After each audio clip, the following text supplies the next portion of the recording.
Whenever we've had teams that we've played in the past. Moorhead comes to mind a few years ago. Has had a really good post player where we've had to double.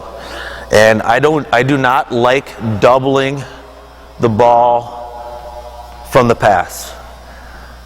Defender, the offensive player sees you coming. It's an easy pass back out for a shot.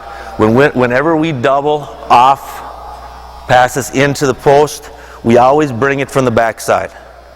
And I like bringing it from the guard up on top and down and across.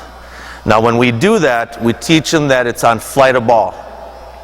So if we're going to double, and this is something that we've game planned, that we know that we go ahead of time and we practice it, or it's an in-game adjustment that we'll make at halftime during a timeout.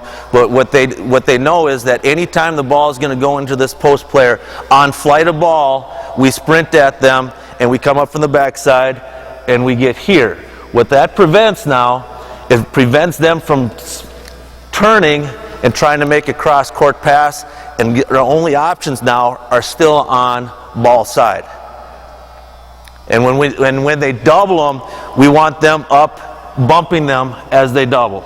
Now, when we get tight on them, if they want to turn or rotate, they have to go through us, and there's a chance that we might be able to get offensive falls on them, throwing elbows, whatever the case.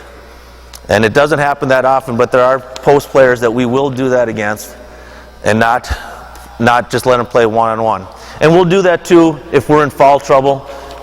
If my post is in foul trouble and we want to give her some help inside, we will bring a double team over just to help her out inside.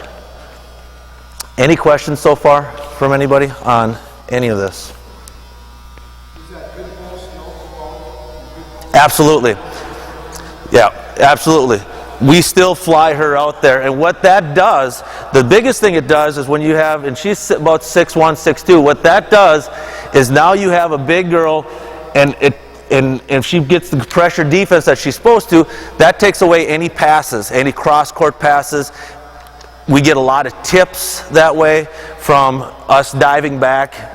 And what I teach them is that when you go out and close out, you have to deny the pass. Don't stay 3 feet off them. Get up on them. All right, let's go back to our regular look. Ball back up on top.